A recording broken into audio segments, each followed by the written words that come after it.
Baik, selamat datang, selamat bergabung dalam mata kuliah Praktikum Akuntansi. Hari ini untuk eh, kuliah kita pertemuan yang kelima ya. Nah, pada pembahasan hari ini kita akan bahas tentang akuntansi manajerial lanjutan. Ya, minggu lalu kita sudah bahas tentang akuntansi manajemen yang pertama ya, dasar-dasar daripada akuntansi manajemen. Sekarang kita akan bahas tentang akuntansi manajerial. Ya, peran dan konsep dasar akuntansi manajemen. Nah, di dalam eh, akuntansi manajemen lanjutan ini, ya kurang lebih masih membahas hal-hal yang dibahas juga ya pada pertemuan yang lalu, ada sistem informasi akuntansi manajemen. Ya, sistem informasi akuntansi manajemen itu kemarin saya sampaikan bahwa akuntansi manajemen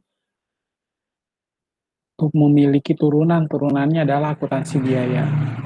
Ya, lalu pada dasarnya akuntansi tadi terbagi atas dua, yaitu akuntansi manajemen dan akuntansi keuangan. Ya, sebenarnya masih ada ya pecahan-pecahan lainnya ya, tapi karena kita ini masih membahas seputar akuntansi keuangan, maka kita akan melihat daripada dua pembagian besar dalam akuntansi, yaitu akuntansi keuangan dan akuntansi manajerial. Pak, kenapa Pak? Di situ juga disampaikan mengenai sistem informasi. Memang kenapa sih disebut dengan sistem informasi? Sistem informasi itu merupakan secara keseluruhan, ya, secara menyeluruh. Ya, kalau kita lihat sistem informasi akuntansi berada pada lingkaran yang terluar atau dia yang paling besar. Nah, di dalam sistem informasi akuntansi, di dalamnya itu terdiri dari akuntansi keuangan, ada akuntansi manajemen, bahkan akuntansi setelah sistem informasi itu sebenarnya kita masuk membahas berkaitan dengan sistem informasi manajemen. Nah, di dalam sistem informasi manajemen baru ada di dalamnya lagi yaitu sistem informasi akuntansi. Nah, di dalam sistem informasi akuntansi baru terbagi atas akuntansi keuangan, akuntansi perpajakan, akuntansi perbankan syariah, akuntansi pariwisata, akuntansi perhotelan. Ya, jadi kalau kita bicara sistem informasi berarti sifatnya sangat luas. Ya, tipikalnya sifatnya itu sangatlah luas. Ya, bila kita bicara tentang sistem informasi. Tadi saya bilang sistem informasi akuntansi merupakan bagian daripada sistem informasi manajemen. Ya, sistem informasi akuntansi merupakan bagian dari sistem informasi manajemen. Di bagian dalam sistem informasi akuntansi lagi ada yang namanya akuntansi keuangan, akuntansi manajemen, lalu ada berbagai akuntansi yang sudah saya sampaikan tadi. Kemudian tema baru dalam akuntansi manajemen ya, temanya apa Pak? Ya, seputar prediksi, proyeksi berkaitan dengan biaya-biaya atau laporan-laporan yang notabene nanti akan digunakan oleh masing-masing departemen. Ya, sifatnya seperti itu. Lalu ada peran dan perilaku etis akuntan manajemen. Ya, peran dan perilaku etis daripada akuntan manajemen itu bagaimana sih? Apa sama dengan akuntansi keuangan?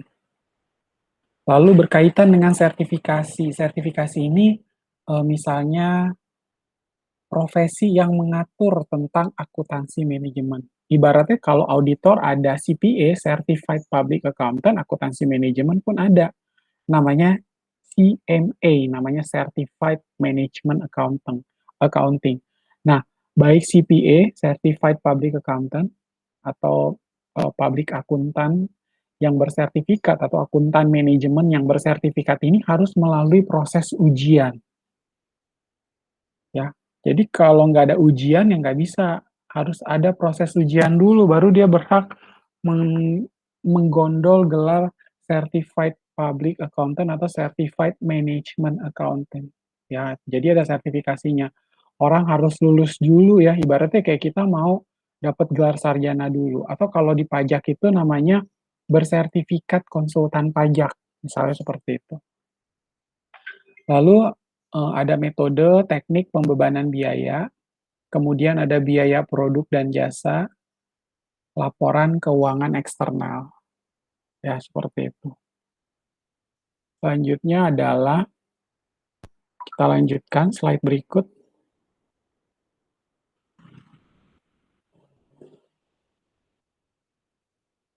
Tujuan daripada akuntansi manajemen, costing sektor jasa. Jadi kita tuh, ceritanya nih mau membuat penghitungan atau merumuskan biaya-biaya yang berkaitan dengan sektor jasa, produk, dan tujuan lain untuk kepentingan manajemen. Ya, jadi kita mau merumuskan biaya-biaya apa aja sih yang ada di sektor jasa, lalu biaya-biaya apa aja yang ada di sektor produk dan tujuan lain untuk kepentingan manajemen. Lalu ada perencanaan, controlling, evaluating, dan continuous improvement. Kemudian ada pengambilan keputusan. Ya, jadi bila kita lihat dalam akuntansi manajemen memang lebih fokus kepada perekayasaan atau pembuatan biaya-biaya yang berkaitan dengan setiap atau sektor-sektor usaha bisnis yang perusahaan lakukan. Kalau memang perusahaannya bergerak di bidang jasa, misalnya penyediaan jasa pengolahan limbah industri atau penyediaan jasa yang namanya penyediaan jasa untuk outsourcing atau penyediaan jasa berkaitan dengan cleaning service. Lalu ada juga costing berkaitan dengan produk ya, produk-produk apa sajakah yang akan diperjualbelikan.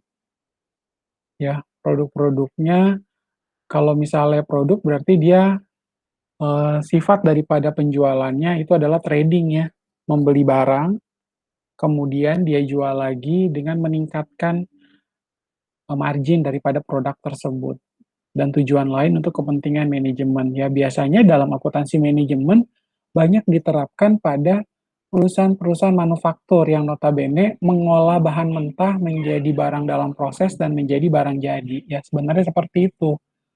Kalau di dalam eh, costing sektor jasa, produk, dan tujuan lain untuk kepentingan manajemen. Jadi, perusahaan manufaktur itu memang banyak menerapkan akuntansi manajemen di dalam aktivitas bisnisnya. Kemudian tujuan akuntansi manajemen yang berikutnya ada perencanaan, controlling, evaluating, and continuous improvement. Ya, perencanaan berarti kita harus melakukan planning. Ya, sebenarnya bukan hanya dalam akuntansi manajemen, kita bisa melakukan planning-planning dilakukan terhadap setiap kegiatan usaha ya. Bahkan keseharian kita pun harus ada yang namanya planning atau perencanaan, ya enggak? Kemudian yang kedua, yaitu kita harus melakukan controlling ya, mengawasi. Iya dong, harus diawasi. Kita udah habis planning, lalu kita controlling ya. Kalau sudah direncanakan, sudah diimplementasikan dan direalisasikan, kita harus kendalikan. Oh, ternyata kondisinya sudah seperti ini ya, sesuai dengan apa yang diharapkan. Oh, ternyata kemarin saya membuat targetnya seperti ini. Kemudian hasil produk yang dihasilkan adalah demikian, berarti sudah sesuai, ya kan? Produknya sudah sesuai dan juga tinggal kita kendalikan ya, supaya tetap berjalan sedemikian rupa sesuai dengan apa? Sesuai dengan visi dan misi daripada perusahaan. Setelah kita melakukan controlling, kita akan melakukan evaluasi ya. Perencanaannya udah bagus, pengendaliannya implementasi sudah dilakukan, pengendalian sudah dijalankan. Tentunya kita harus melakukan evaluasi. Apakah sudah sesuai dengan target? Oh ya, kemarin kami membuat inovasi produk, berarti inovasi produknya ini harus bisa dievaluasi. Ya, dievaluasi dan harus sesuai dengan apa yang diinginkan oleh departemen khususnya dan perusahaan pada umumnya, evaluating. and continuous improvement. Artinya apa? Perbaikan secara berkesinambungan. Ya, perbaikan secara berkesinambungan ini terus-menerus harus dijalankan, harus dilakukan, ya. Karena apa? Kalau perusahaan mau survive, dia mau berjalan terus, ya, tentunya dia harus terus-menerus melakukan perbaikan. Kalau dia tidak melakukan perbaikan, tentu akan menjadi masalah.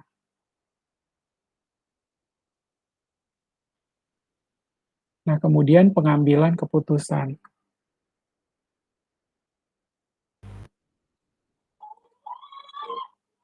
Pengambilan keputusan adalah eh, sesuai dengan harus bisa dijadikan sebagai dasar untuk mengambil keputusan. Buat apaan, Pak? Ya tadi kita udah melakukan perencanaan, kita sudah controlling, evaluating dengan baik, dan juga melakukan perbaikan secara berkesinambungan. Tentunya ingin menghasilkan sebuah laporan atau report akuntansi manajemen dan nantinya dijadikan sebagai decision making oleh departemen yang bersangkutan. Sebagai contoh ya, misalnya kita udah mengidentifikasi biaya-biaya yang dihasilkan untuk apa? Untuk menghasilkan 10 unit meja, katakanlah demikian. Kita udah identifikasi ada biaya-biaya bahan baku, apakah itu biaya bahan baku langsung, biaya bahan baku tidak langsung, biaya tenaga kerja, ya tenaga kerja langsung dan tenaga kerja tidak langsung, dan biaya overhead pabrik. Ketika biaya-biaya itu sudah kita identifikasi, kita akan melakukan pengambilan keputusan terhadap hal tersebut. Oh ternyata setelah diambil keputusan, saya kayaknya ingin melakukan perubahan atau kita ingin melakukan inovasi produk yang lebih baik, misalnya seperti itu. Ya, inovasi produk yang lebih baik ini tentunya akan apa? Supaya membawa perusahaan supaya dia makin jaya ya, makin jaya di pasaran. Setiap produk-produk yang dihasilkan oleh perusahaan menjadi primadona ya, bahkan menjadi pilihan customer atau pelanggan. Ya karena tujuannya itu kan. Emang pengambilan keputusan buat apa? Kan tujuannya adalah supaya dari hari ke hari makin meningkatkan profit daripada perusahaan. Tentunya ingin seperti itu. Dia punya selalu laba dong. Ya nggak? Nah, itu tujuan akuntansi manajemen. Selanjutnya, kebutuhan informasi manajemen ya kita bisa lihat di sini teman-teman. Ada input, pertama harus ada inputan terlebih dahulu. Setelah input ada proses. Ya, setelah diproses lalu dilakukan output. Input, proses, and output. Nah, inputnya berupa economic event, maksudnya peristiwa-peristiwa ekonomi ya. Ada transaksi pembayaran gaji karyawan, ada pembelian bahan baku, ada proses perubahan atau pembuatan bahan baku menjadi barang dalam proses dan siap menjadi barang jadi, ya nggak? Itu kan adalah economic event. And then ada prosesisnya apa Pak? Ada collecting apa sih Pak? Collecting dokumen-dokumen dan collecting seluruh biaya-biaya atau pendapatan yang ada di dalam perusahaan tersebut. Lalu melakukan measuring ini melakukan pengukuran, ya, pengukuran terhadap biaya atau jumlah biaya bahan baku yang ada di dalam departemen tersebut untuk menghasilkan unit produk tertentu, ya. Kemudian ada storing ini berarti memasukkan produk-produk ke dalam gudang. Selanjutnya ada analyzing, ya, analyzing ini melakukan proses analisa, lalu siap untuk di-report atau dilaporkan dan akhirnya di-manage. Ya, di-managing ini berarti itu sampai kepada tingkatan siapa? Kepada tingkatan yang ada di atas. Ya, misalnya dipakai oleh manajer atau manajer pabrik atau manajer yang ada dalam departemen tersebut. Ya, seperti itu.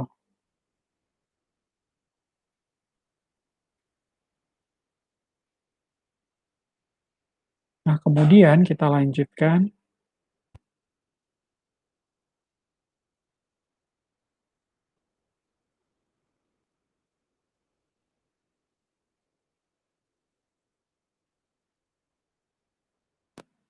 Setelah prosesis ini, kita akan sampai kepada output. Outputnya apa, Pak? Outputnya ada berupa special report, ya. Special report,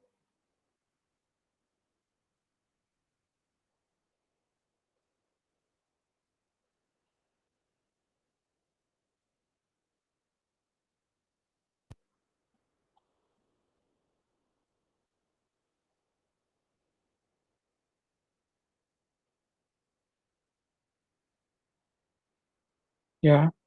Outputnya ada satu, yaitu special report. Reportnya, kenapa disebut special report? Karena dia hanya digunakan oleh departemen yang bersangkutan, ya kan?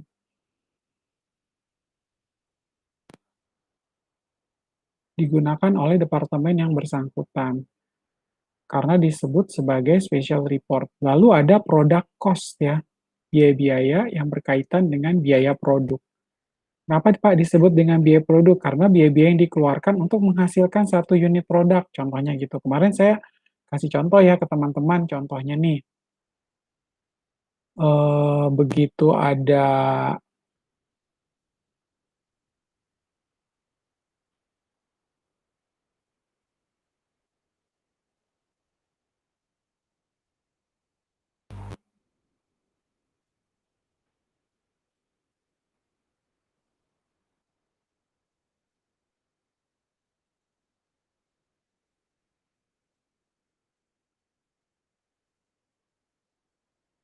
ya misalnya produk cost berarti biaya-biaya produk, eh, berkaitan dengan biaya pembelian bahan baku untuk membuat satu unit meja. Lalu ada lagi kita melibatkan tenaga yang harus mengerjakan satu unit meja tersebut. Lalu juga melibatkan ada mandor yang mengawasi pada saat tenaga atau kuli yang mengerjakan satu unit meja. Tentunya seperti itu kan. Itu adalah product cost. Lalu ada customer cost. Customer cost misalnya berkaitan dengan biaya marketing.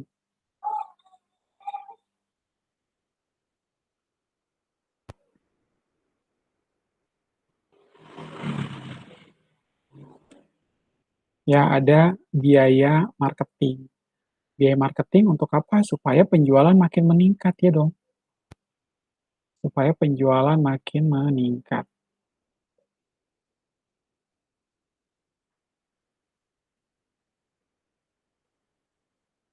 Kemudian ada budget, ya. Budget ini apa, Pak? Budget itu adalah anggaran yang,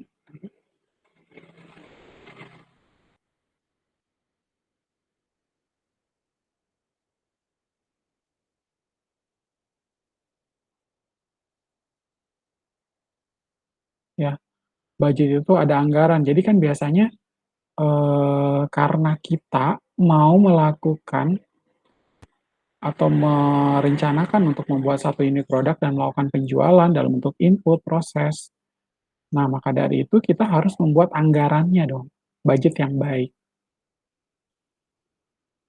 Ya, membuat budget yang baik, dan tentunya dari sana apabila sesuai dengan yang diharapkan, bisa digunakan lagi ya untuk tahun-tahun yang akan datang atau bulan-bulan yang akan datang.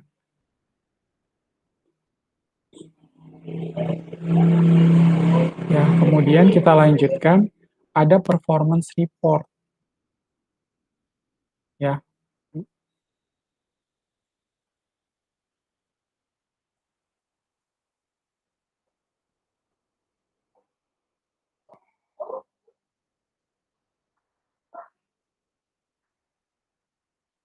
Ya, ada performance report berarti laporan yang berkaitan dengan kinerja.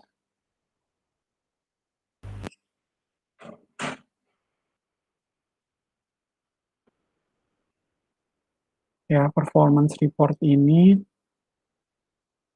berkaitan dengan,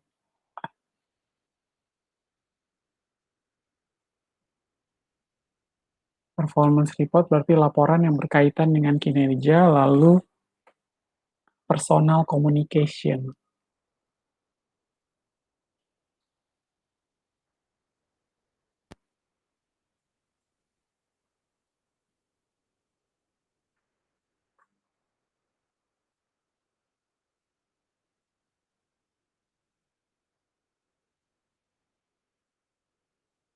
Performance report dan juga ada personal communication. Ya, berkaitan dengan personal communication ini, komunikasi antar personal, bisa terjadi komunikasi antar departemen atau komunikasi antar manajer masing-masing departemen untuk mencapai apa yang diinginkan atau apa yang diharapkan, yaitu adalah output-nya. Selanjutnya, setelah sudah mendapatkan output, kita akan kirimkan produk-produk atau jasa-jasa yang sudah dihasilkan kepada users. Ya, users itu adalah pemakai atau dia yang melakukan pesanan terhadap produk tersebut, ya kan? User tersebut yang melakukan pesanan terhadap produk tersebut. Jadi kalau kita lihat dari skema ini ya, kalau inputnya baik, prosesnya sesuai dengan kondisi yang diinginkan, tentu outputnya pun akan baik. Tapi kalau inputnya nggak baik, prosesnya juga tidak dilakukan dengan sebagaimana mestinya atau sesuai dengan SOP, maka outputnya pun akan buruk. Ya, ibaratnya seperti itu. Bahan mentah yang diambil atau dikelola itu sehat atau baik, tentunya akan menghasilkan output yang prima, seperti itu kan. Ya, dilihat demikian.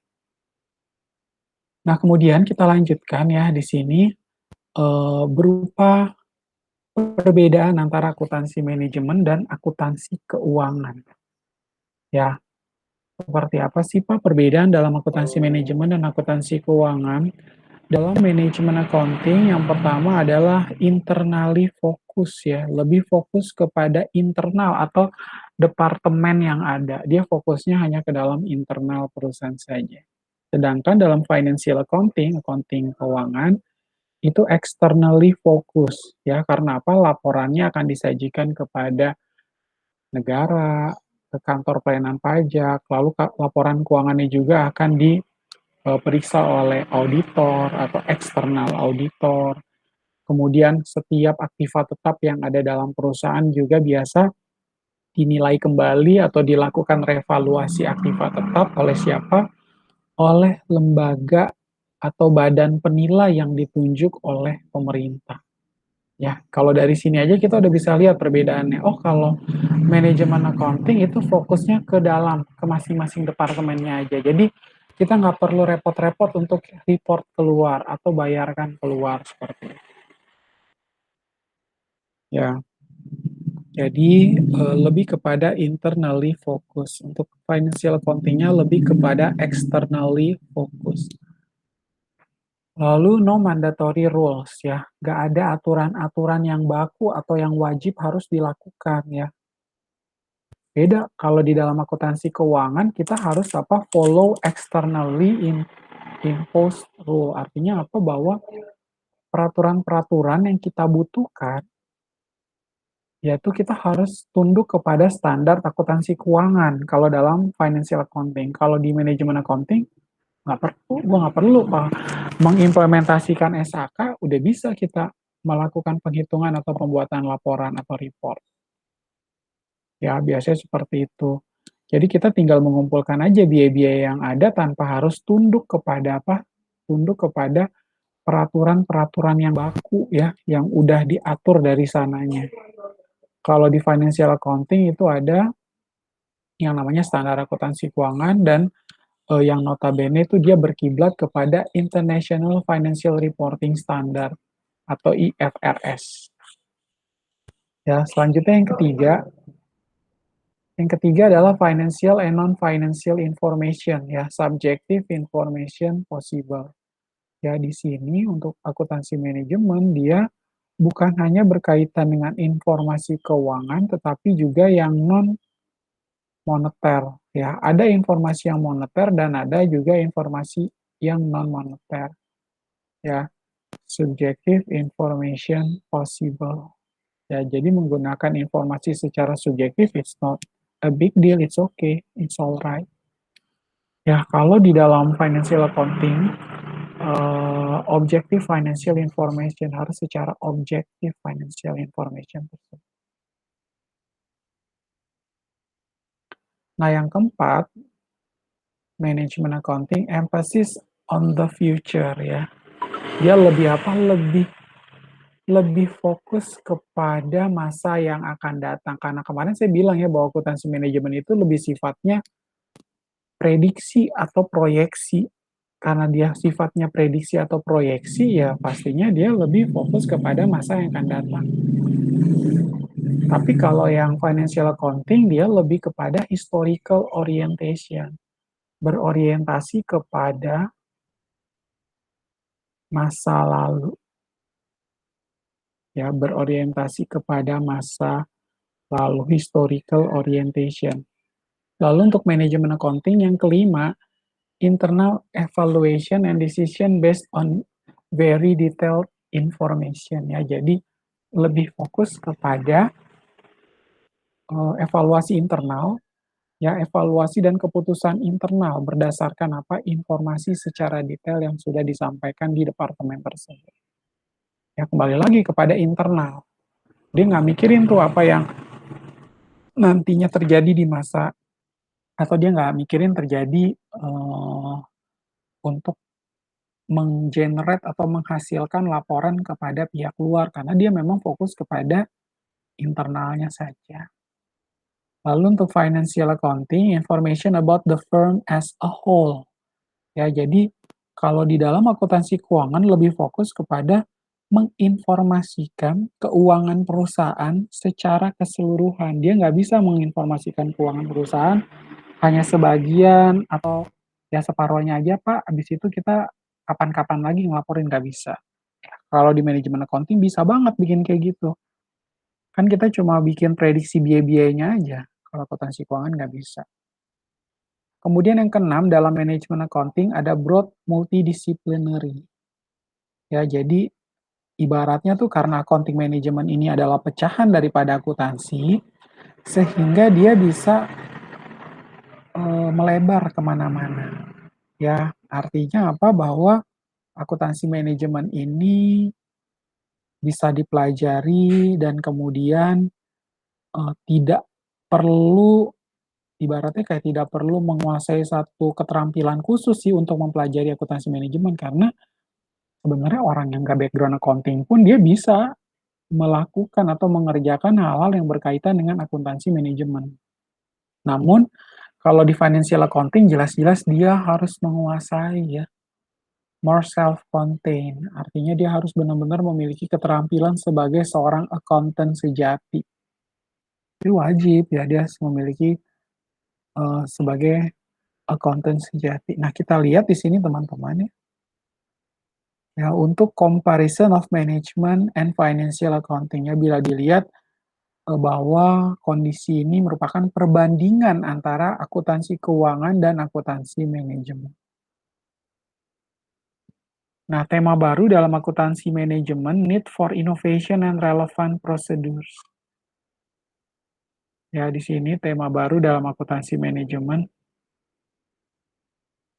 ya, need for innovation and relevant produce ya. Jadi perlu adanya inovasi, tapi inovasi yang tentunya harus relevan. Sehingga bisa menghasilkan satu activity based management ya, itu manajemen berdasarkan aktivitas, activity based management. Kemudian yang kedua adalah customer orientation, ya berorientasi kepada pelanggan. Selanjutnya adalah cross functional perspective. Ya, ada yang berorientasi kepada pelanggan, lalu ada yang cross functional perspective. Ya, di sini adanya pandangan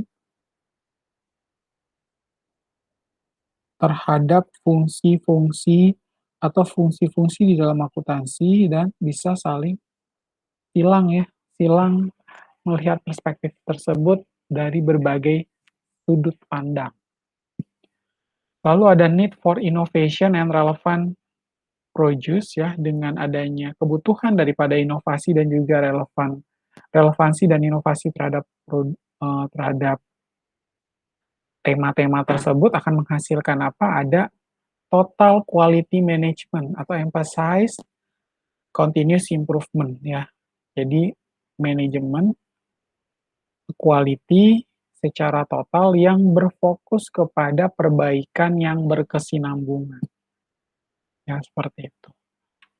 Ya, TQM Emphasis ini karena dia lebih ke sebenarnya dia adalah metode nih, total quality management. Yang nantinya continuous yang akan berdampak kepada perbaikan secara berkesinambungan. Lalu bila kita lihat yang kedua adalah time becomes a competitive advantage for the firm who compress the value chain. Jadi waktu itu menjadi keunggulan kompetitif. Ya, waktu itu dianggap atau dijadikan sebagai keunggulan kompetitif untuk memperkuat daripada the value chain, rantai nilai. Ya, kenapa sih Pak kok bisa kalau waktu itu merupakan keunggulan kompetitif ya? Kalau kita bisa menghasilkan produk ya atau barang dengan mesin berjalan selama 24 jam akan lebih banyak mana dengan mesin yang menggunakan dengan produk yang dihasilkan dengan mesin yang berjalan hanya 12 jam. Tentunya yang 24 jam dong lebih banyak menghasilkan produk, ya kan? Makanya kalau waktunya semakin ditambah tentunya hasil produk yang dihasilkan pun akan semakin banyak ya. Kondisinya demikian berarti ya. Time becomes a competitive advantage for the firm who earn or compress the value chain. Nah, ini bukan who earn tapi who are nih ya. Nggak jelas nih kalimat bahasa Inggrisnya. Kemudian yang ketiga adalah improving efficiency for profit performance. Ya, di sini memperbaiki efisiensi untuk performance daripada laba, ya kinerja laba. Ya, jadi kan kita kan sebenarnya tujuan akhirnya adalah mengimprove secara efisien ya kinerja daripada laba. Nah, sebenarnya seorang manajer itu bisa dikatakan berhasil melalui 3 penilaian sebenarnya. Satu ya, berdasarkan kinerja laba, kinerja biaya, dan juga kinerja pendapatan, ya. Jadi seorang manajer itu bisa dikatakan berhasil dari sudut pandang biaya apabila dia bisa menekan biaya sekecil mungkin. Seorang manajer dianggap baik apabila dia bisa mempertahankan pendapatan ya dari periode ke periode secara meningkat. Atau seorang manajer dianggap baik atau dia sudah memberikan performance yang baik apabila apa? Apabila dia bisa mempertahankan laba dari tahun ke tahun bahkan bisa meningkatkan laba perusahaan. Ya, lalu ada e-business for cost reduction ya di sini ada electronic business for cost reduction tujuannya adalah untuk mengurangi biaya-biaya yang ada dalam perusahaan. Seperti itu. Ya, untuk electronic business ini tentunya karena sudah secara online dong berarti pasti kita bisa mengurangi biaya. Contoh apa Pak? Biaya administrasi, kita bisa mengurangi banyak kertas yang harus di-print, atau kita menggunakan sumber daya manusia yang terlalu banyak. Dengan adanya e-bisnis bisa ditangani oleh satu orang aja tenaga kerja. Nggak perlu kita hire banyak orang untuk menghasilkan sebuah bisnis perusahaan seperti itu. Ya, itu adalah e-business for cost reduction. Nah, kemudian peran dan perilaku etis akuntan manajemen. Peran dan perilaku etis akuntan manajemen, pendukung utama manajemen dalam sebuah dalam semua tahap pengambilan keputusan.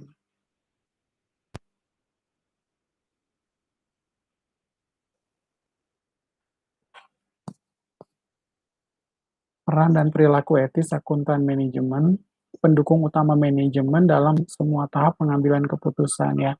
Tetap menjaga perilaku etis. Ya, jadi kita jangan mentang-mentang mau fokus kepada laba setinggi-tingginya, terus kita mengesampingkan perilaku etis. Di mana setiap institusi, dalam hal ini perusahaan, tentu memiliki kode etik, ya enggak? Dia punya kode etik yang harus dijalankan. Lalu ada persyaratan yang namanya Sarbanes and Oxley Requirement ya.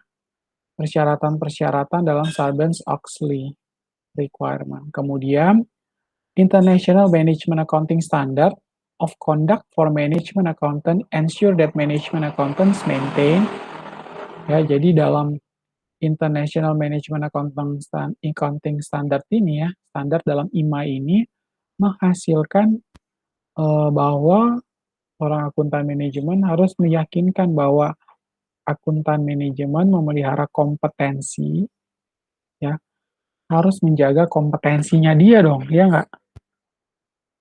Jangan sampai dia seiring berjalannya waktu dari zaman ke zaman malah kompetensinya makin menurun, jangan sampai seperti itu.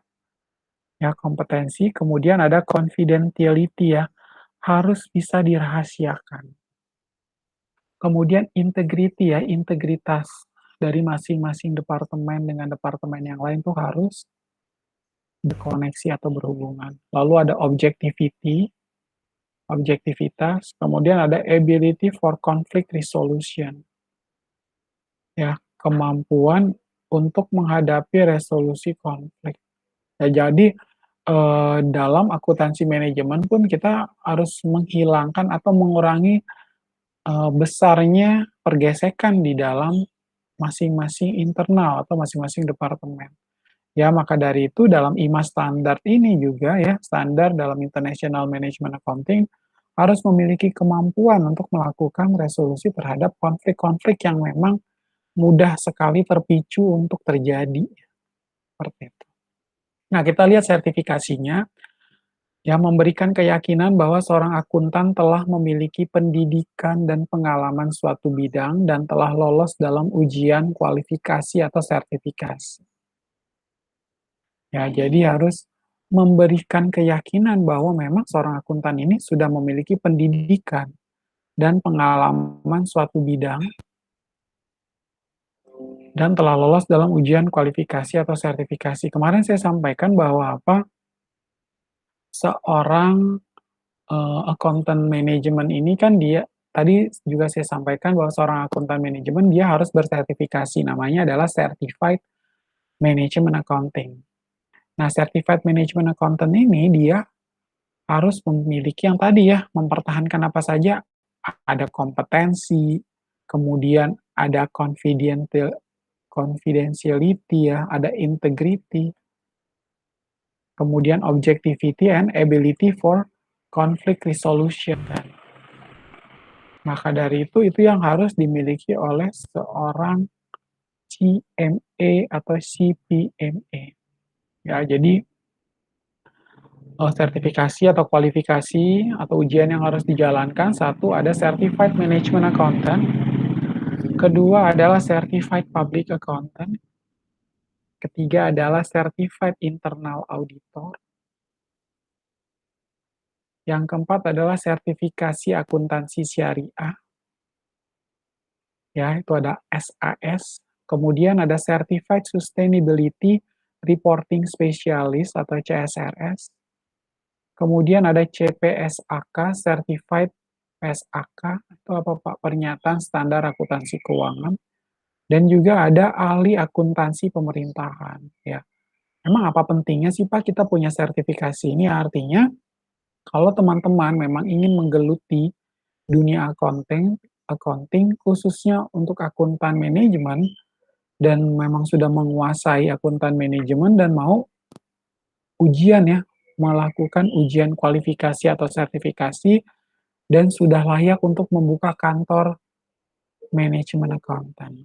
ya, atau membuka kantor certified public accountant, atau membuka kantor sesuai dengan kualifikasi yang sudah diujikan, seperti itu. Ya, jadi bisa terlihat di sana bahwa certified management accountant memang harus melalui ujian. Pak, kalau nggak lulus gimana Pak? Kalau nggak lulus ujian lagi ya, kita harus sampai lulus. Baru kita berhak untuk mendapatkan gelar CMA. Itu akan berada di belakang gelar kita kalau kita sudah lulus. Contohnya ya, kalau teman-teman sudah lulus S1, dapat gelar misalnya Eskom, ya sarjana komputer. Nah, di belakangnya itu kalau sudah ikut ujian sertifikasi atau ujian kualifikasi ini, di belakangnya ada tambahan lagi CMA, Certified Management Account. Ya, ada Certified Management Account. Ada Certified Public Accountant dan ada Certified Internal Auditor.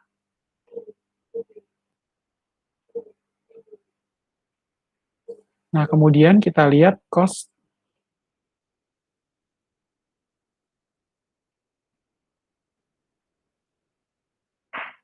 Ya, cost definition. Ya, cost is the cash or cash equivalent value sacrifice for goods and services that is expected to bring a current or future benefit to the organization. Ya, cost atau cash atau yang setara dengan uang kas yang nantinya dikorbankan untuk mendapatkan barang atau jasa yang nantinya diharapkan untuk mendapatkan keuntungan di masa yang akan datang atau di masa sekarang pada perusahaan. Itu adalah cost. Ya, jadi ada sejumlah uang atau yang memang setara dengan uang untuk mendapatkan barang atau jasa ya, yang nantinya bisa dirasakan di masa sekarang atau di masa yang akan datang pada sebuah perusahaan. Nah, setelah dari cost, kita memiliki penjelasan berikutnya ada opportunity cost. Ini apalagi Pak? Opportunity cost adalah benefit. Opportunity cost is the benefit given up or sacrifice when one alternative is chosen over another.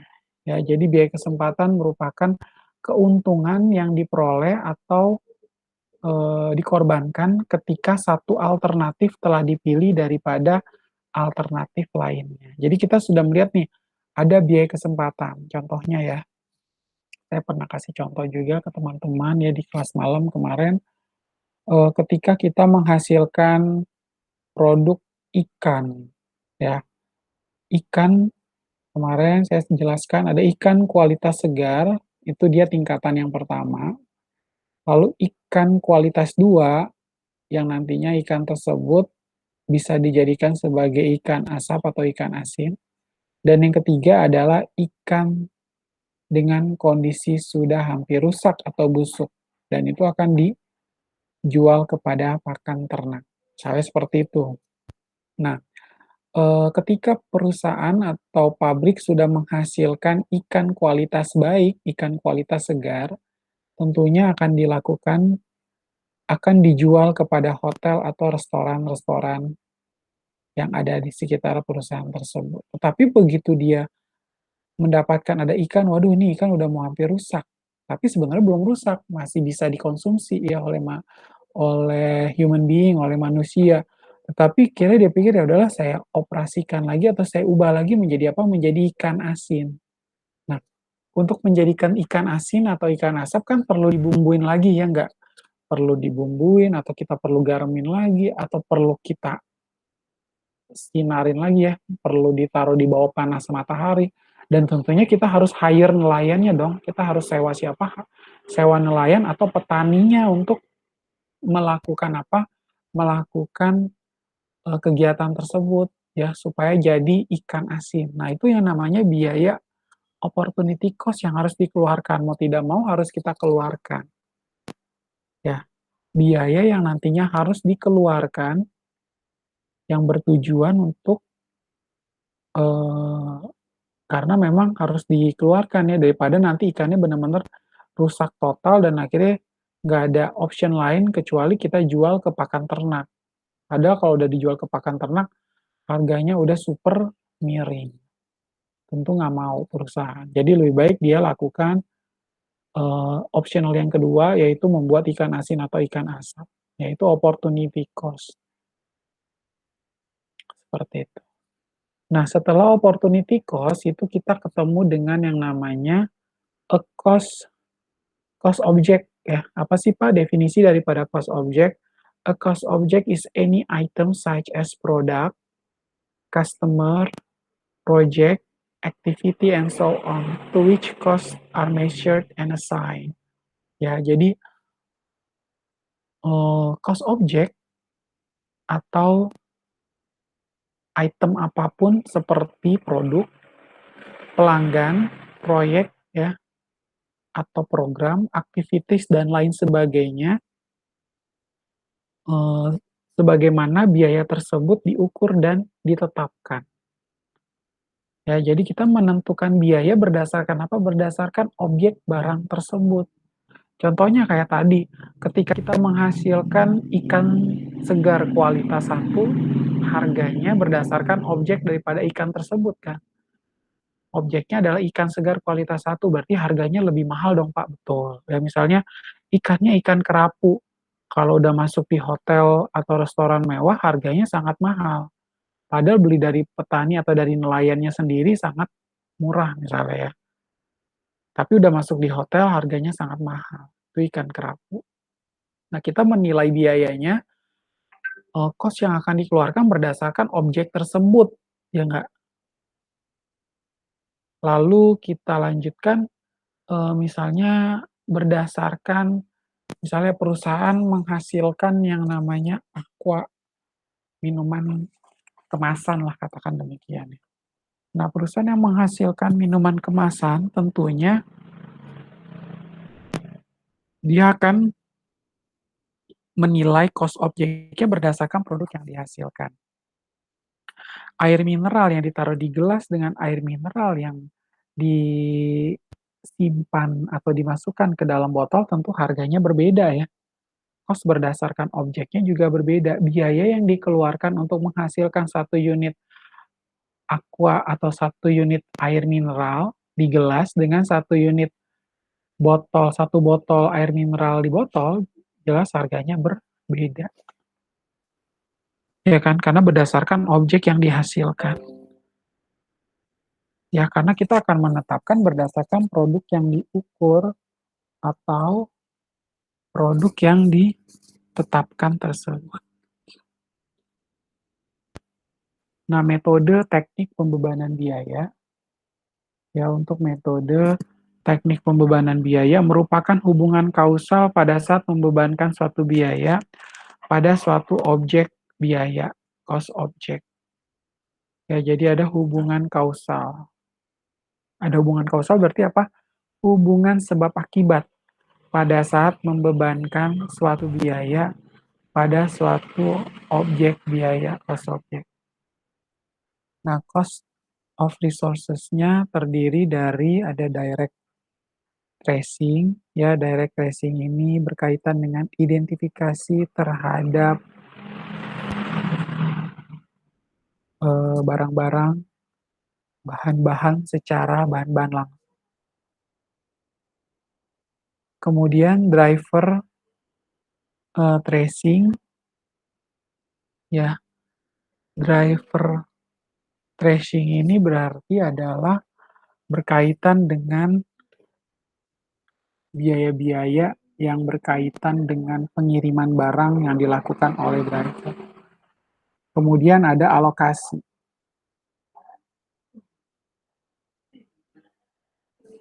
Ya, kemudian ada alokasi. Selanjutnya di bawah direct tracing ini ada physical observation ya, observasi terhadap fisik daripada biaya-biaya bahan baku yang ada. Ya, ada physical observation. Lalu di bawah cost of resources untuk driver tracing ini ada causal relationship, ya ada hubungan sebab akibat. Ya, ada hubungan sebab akibat.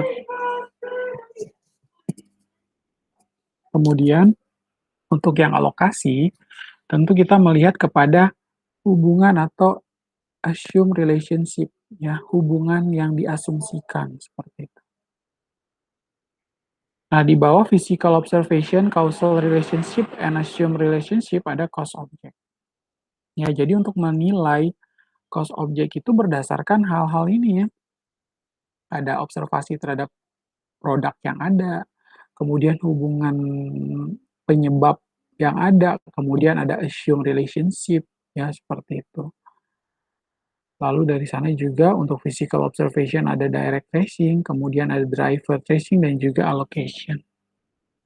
Ya kalau dilihat di sini, ternyata untuk menilai cost object itu dari berbagai asumsi ya Pak, betul ya. Kalau kita lihat dari sini, berarti berdasarkan asumsi yang ada di dalam perusahaan. Kalau teman-teman lihat untuk menentukan cost objek tertentu ya, biaya terhadap objek tertentu susah atau enggak sih Pak? Ya kalau bisa digambarkan ya nggak susah juga ya, karena kita cuma melakukan tracing atau pengidentifikasian terhadap biaya-biaya yang dikeluarkan. Ada biaya bahan baku langsung, lalu biaya-biaya untuk melakukan pengiriman barang tersebut, lalu kita melakukan alokasi. Sebenarnya alokasinya itu kenapa harus dilakukan alokasi? Alokasi itu untuk melakukan pembebanan terhadap apa, kalau misalnya saya udah punya biaya, saya udah menghasilkan satu unit, satu botol air mineral. Berarti saya harus mengidentifikasi biaya-biaya apa aja yang harus dikeluarkan untuk menghasilkan satu botol air mineral dong. Semuanya kita harus alokasikan. Contohnya, biaya listriknya yang digunakan. Nah, itu kita alokasikan ke dalam satu produk tersebut. Atau misalnya buruh karyawan yang mengerjakan sampai jadi sebuah atau satu unit botol air mineral. Iya kan? Kan itu harus dialokasikan supaya jelas, oh biayanya adalah sebesar sekian. Saya untuk menghasilkan satu unit produk ini, saya menghasilkan ada biaya listrik yang dipakai, lalu ada biaya sewa gedung juga, Pak.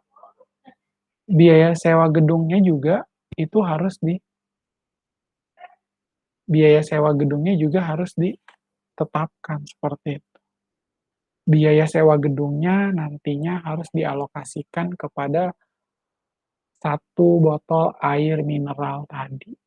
Nah, itu namanya pengalokasian. Jadi kita benar-benar menghitung atau mengidentifikasi secara lebih detail dan lebih rinci terhadap produk tersebut. Ya. Nah, kemudian biaya produk dan jasa ya, ada tangible products are goods produced by converting raw materials. Ya, tangible product berarti apa, Pak? Produk yang bisa dipegang atau diraba ya. Dia ada wujudnya. Ya, produk yang berwujud. Kalau dia tidak berwujud, dia tidak bisa dianggap sebagai tangible product. Ya, karena kalau misalnya nih tangible product itu contohnya kayak apa, Pak? Contoh, satu, meja, kursi, itu adalah tangible product. Ya, merupakan barang-barang yang dihasilkan dengan cara mengkonvert raw material dengan cara apa? Mengubah bahan mentah menjadi barang dalam proses dan lalu menjadi barang jadi. Itu sebenarnya ya tangible product, produk-produk atau biaya-biaya yang atau aktiva berwujud atau produk berwujud.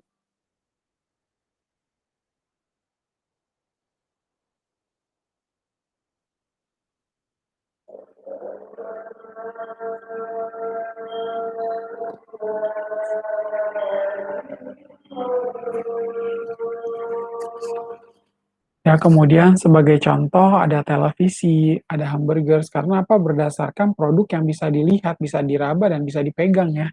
Dia ada wujudnya. Lalu yang kedua, kalau ada biaya produk berarti ada biaya jasa. Ya, biaya produk ada biaya jasa. Kalau biaya jasa nih apalagi nih Pak? Services are intangible product, produk-produk yang tidak berwujud, yang nggak bisa terlihat, tapi bisa dirasakan. Benar nggak? Intangible ini berarti sifatnya, intangible ini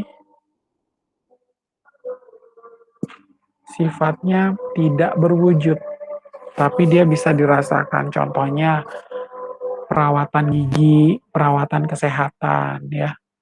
Tidak terlihat namun bisa dirasakan.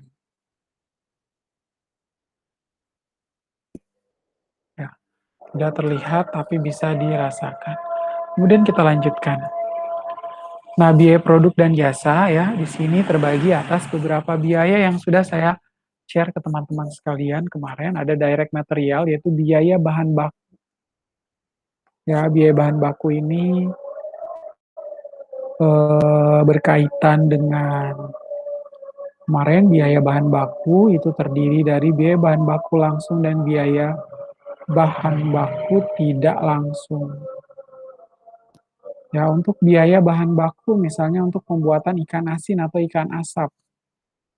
Biaya bahan baku langsungnya berarti ikannya ya. Biaya bahan baku tidak langsungnya misalnya nih terpal yang dipakai untuk menjemur ikan asin tersebut. Itu kan berarti biaya bahan baku tidak langsung. Lalu biaya bahan baku langsung selain ikannya adalah garamnya ya enggak. Kemudian ada biaya tenaga kerja. Biaya tenaga kerja juga ada biaya tenaga kerja langsung. Ya, biaya tenaga kerja langsung ini contohnya adalah untuk biaya tenaga kerja langsung adalah nelayan yang melakukan atau menjemur atau mengasinkan ikan tersebut. Ya, dia yang jemur, dia taruh. Ya, lalu dia yang memastikan bahwa ikan tersebut telah diasinkan dan sudah dijemur sampai mengering betul-betul. Yaitu biaya produk dan jasa yang kedua, direct labor. Lalu ada overhead cost. Ya, overhead cost ini adalah biaya yang dikeluarkan yang tidak termasuk dalam biaya bahan baku langsung dan biaya tenaga kerja langsung. Ya, jadi dalam direct material dan direct labor ini adalah biaya-biaya di luar biaya bahan baku langsung. Dalam biaya overhead pabrik adalah biaya di luar bahan baku langsung dan biaya tenaga kerja langsung. Lalu ada prime cost, biaya utama ya atau biaya prima. Ya, biaya prima ini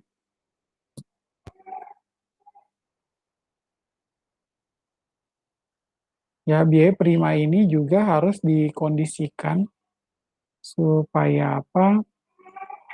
Bisa terlihat ya, mana sih yang dianggap memang biaya-biaya itu adalah biaya utama. Kemudian yang kelima ada conversion cost.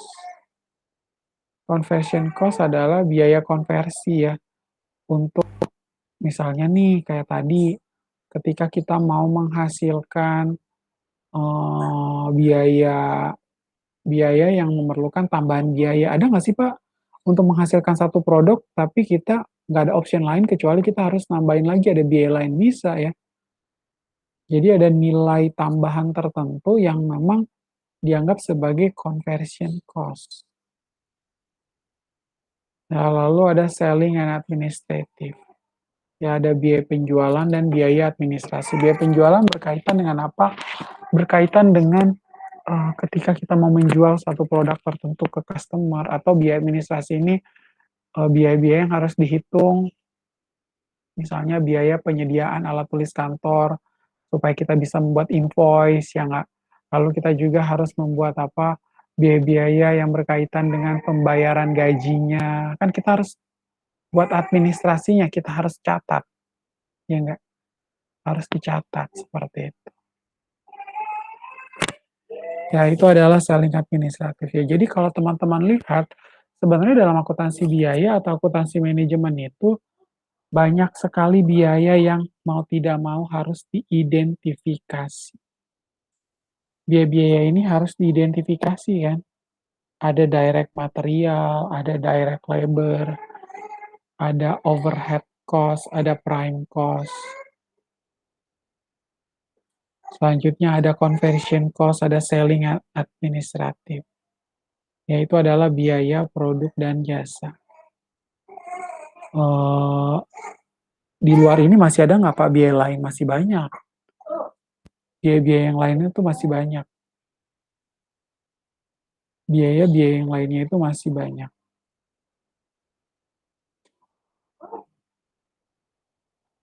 Selanjutnya adalah kita lihat di sini ada income statement. Ya, income statement itu adalah laporan laba rugi. Ya, income statement ini adalah laporan laba rugi. Teman-teman bisa lihat di sini dalam sebuah perusahaan manufacturing. Manufacturing organization dengan laporan laba rugi income statement-nya for the year ended December 31, 2008. Ya, penjualannya adalah 2,8 juta. Lalu kita kurangi dengan harga pokok penjualan yang terdiri dari persediaan awal ya, beginning finish good inventory, persediaan awal, ditambah dengan cost of good, harga pokok produksi manufactured adalah 1,2 juta.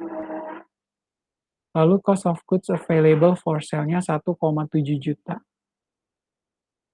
Dikurangi dengan ending finish goods inventory-nya 300.000, 1,7 juta dikurangi dengan 300.000, dapat 1,4 juta, ya kan? Ini teman-teman perhatikan baik-baik ya bahwa di sini untuk menghitung laporan laba rugi ya, sales 2,8 juta, lalu di sini untuk menghitung harga pokok penjualannya, persediaan awal 500.000 ditambah dengan cost of goods manufacture-nya adalah 1,2 juta, total 1,7 juta, dikurangi dengan persediaan akhir, ya kan? 1,7 juta dikurangi persediaan akhir 300.000 dapat 1,4 juta. Lalu 2,8 juta dikurangi 1,4 juta dapat 1,4 juta, itu adalah gross margin. Lalu less operating expenses-nya, selling expenses-nya 600.000, biaya penjualannya, lalu administrative expenses-nya 300.000, 900.000, selling expenses 600.000, administrative expenses 300.000 dapat 900.000. Kemudian income before income taxes-nya adalah 1,4 juta dikurangi dengan 900.000 dapat 500.000 rupiah.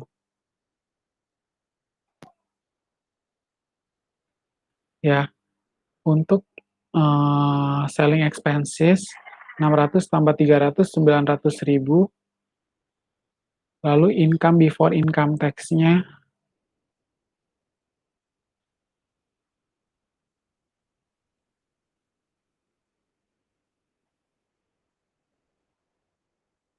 ya, jadi administrasi kita kurangi biaya-biaya ya.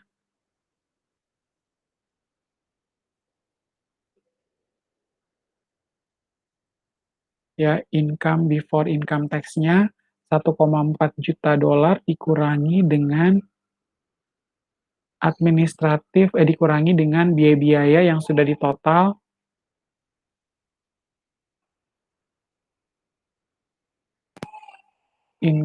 sebesar 900.000, biaya totalnya 1,4 juta dikurangi 900.000, 500.000 rupiah. Ya, teman-teman bisa melihat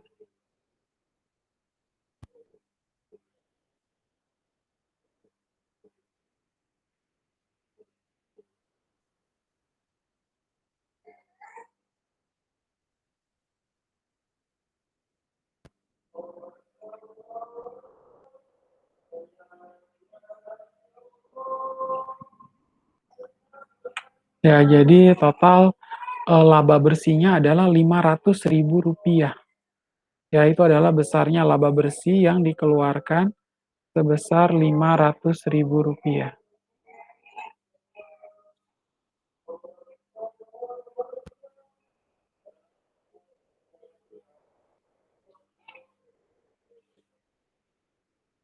Nah, kemudian kita lanjutkan dengan manufacturing organization ya. Untuk manufacturing organization,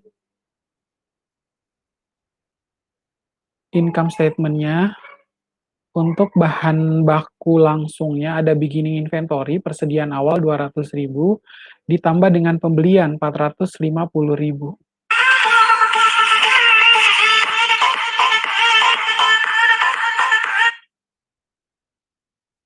Ya, jadi direct material beginning inventory-nya adalah 200.000 ditambah dengan pembelian 450.000, sehingga material available-nya adalah 650.000. ya, dikurangi dengan persediaan akhir.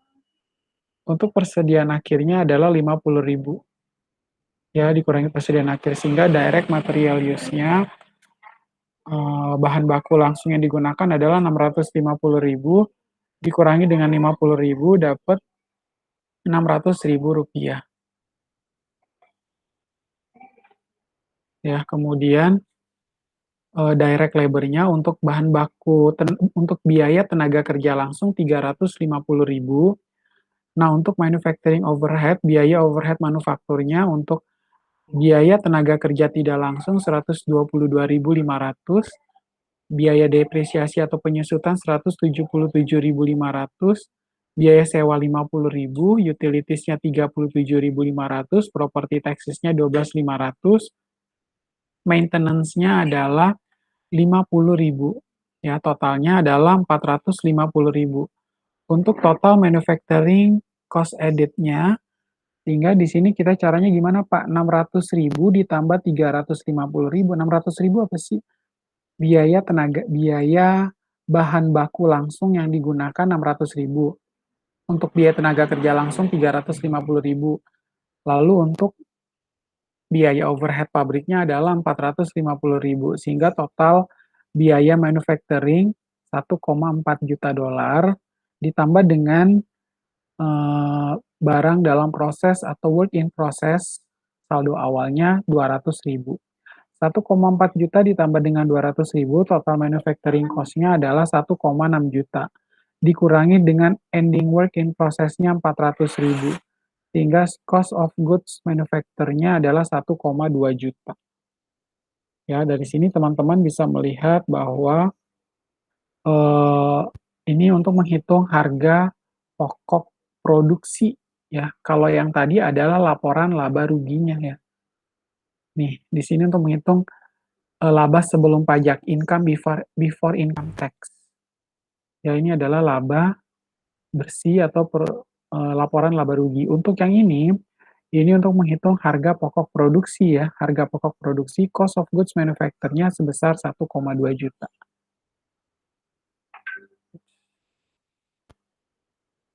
Nah, jadi di sini nih, harga pokok produksi yang tadi kita masukkan di sini 1,2 juta. Di 1,2 juta ini angkanya diperoleh dari mana? Diperoleh dari slide sesudahnya, yaitu ini. Nah, kita lanjutkan lagi. Ya, untuk kita lihat contoh di sini, ya, ilustrasi yang ada FBM dan juga ABM. Ya, untuk activity based management dan juga finance based management. Kalau yang finance based management, untuk cost view-nya, sumber dayanya berasal dari apa? Dari satu adalah operational view. Ya, ada efisiensi analisis. Ya, ada analisa secara efisiensi, lalu ada fungsi-fungsinya, ada functions. Kemudian ada performance analysis. Dan ketiganya, efisiensi analisis, functions, dan performance analysis menjadi produk. Nah, di dalam activity based management itu ada cost view, ada resources, ya, resources juga sama dengan FBM. Nah, bedanya kalau di FBM itu operational view, kalau di ABM adalah process view, ya, pandangan terhadap prosesnya. Pertama ada driver analysis, why, mengapa, why itu berarti mengapa. Kemudian ada activities, ya, kegiatannya, apa sih kegiatannya, itu kan. Ya, activities apa sih kegiatannya, kemudian ada performance analysis, how well,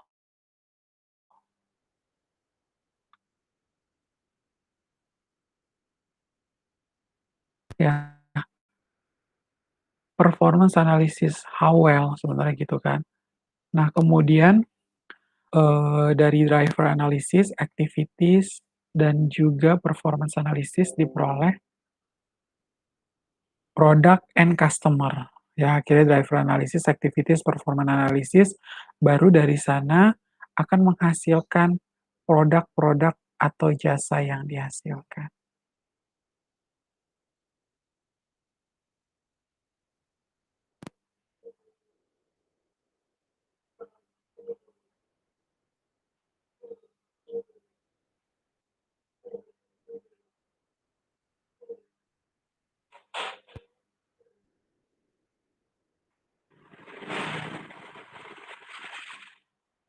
ya. Jadi, kan perusahaan itu, menghasilkan bukan hanya produk saja, tapi juga berkaitan dengan jasa, ya nggak? Berkaitan dengan jasa yang dihasilkan.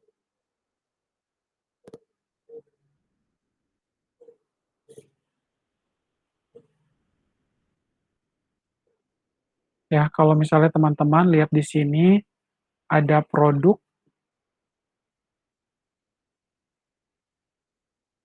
and customer, ya barang dan jasa.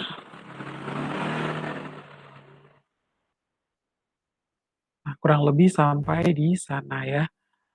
Setelah ini saya akan memberikan kasus kepada teman-teman, silakan untuk dikerjakan kasus tersebut, masih seputar akuntansi keuangan ya. Berkaitan dengan akuntansi keuangan, silakan teman-teman pelajari lalu kerjakan kasus tersebut. Ya, untuk perkuliahan kita pada hari ini saya cukupkan sampai di sini. Teman-teman tetap perhatikan kesehatan, perhatikan protokol kesehatan, gunakan masker, gunakan hand sanitizer.